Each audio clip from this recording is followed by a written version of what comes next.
To speak to you about the credit crunch and the strong measures that are needed to promote capital access for small business. I'll try to make three key points today. The first is fairly obvious. Credit is essential for small business. The second, this is not a typical recession, and many more small businesses need the capital access programs of the SBA in order to obtain financing.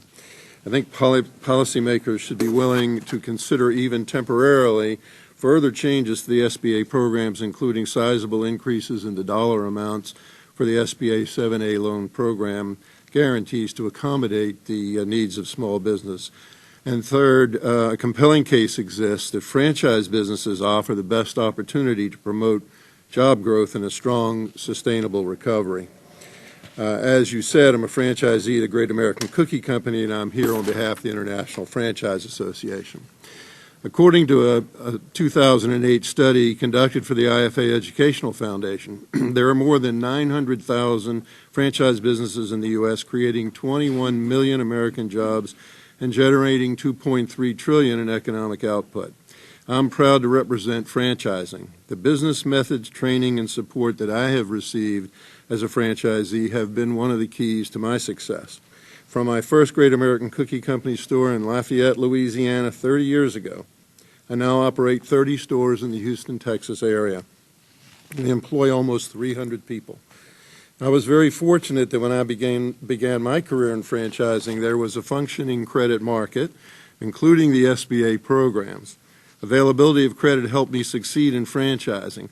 Today's small business entrepreneurs, however, are not quite so lucky. Under normal circumstances, small businesses tap financing from a number of different sources, including the SBA programs. But during this recession, lenders have dramatically curbed their willingness to assume risk. Some credit might be available, but the terms and delays that entrepreneurs are encountering can be staggering. This leaves the SBA as virtually the only girl at the dance, sometimes not the best-looking girl. Last year, I had the opportunity to add 8 new locations. I had previously acquired a reducing line of credit from my lender of 10 years, but it appeared that I would need additional funds in order to complete my expansion.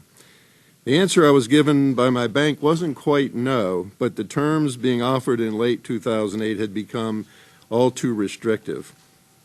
I could borrow an additional $500,000 more only if I agreed to keep $1 million in liquid assets with the lender. In other words, they'd lend me my own money, but only half of it. My track record in the business and my healthy balance sheet were not enough anymore, so I actually chose to forego the additional borrowing and finance the two new stores, or the last 2 stores, using cash generated from operations. Now, the 8 stores that I eventually opened required a capital investment of $1.8 million and created 74 new direct jobs. But I'll likely delay opening additional stores until the restrictions on credit are eased. Lack of credit is keeping entrepreneurs on the sidelines and delaying our recovery, and the problem is even looking worse for those looking to get into business for the first time. Now, the findings of a recently released study, Small Business Lending Matrix and Analysis, prepared for the IFA Educational Foundation, support the notion that economic recovery and job creation will start with small business lending.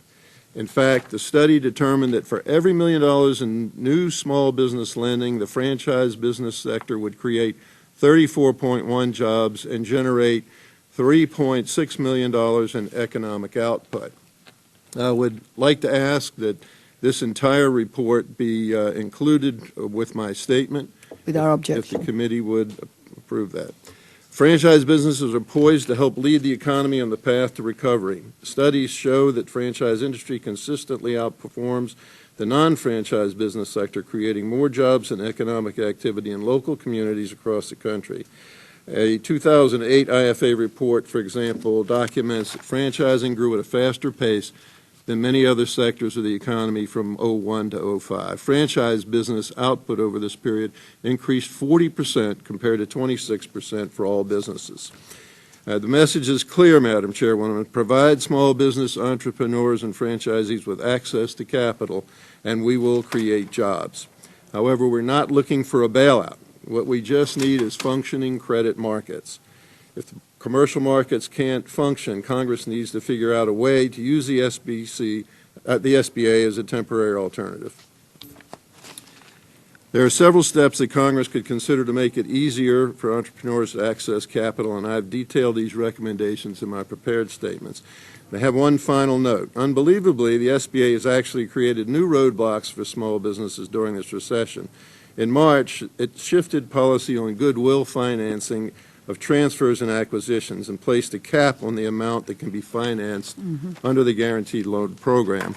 Since the true value of most businesses is tied to the cash flow rather than the value of the assets on the books, the policy has placed an arbitrary limit on the valuation of some businesses. Finally, I'd like to suggest the best solution for the struggles facing small business is more lending, not more government spending.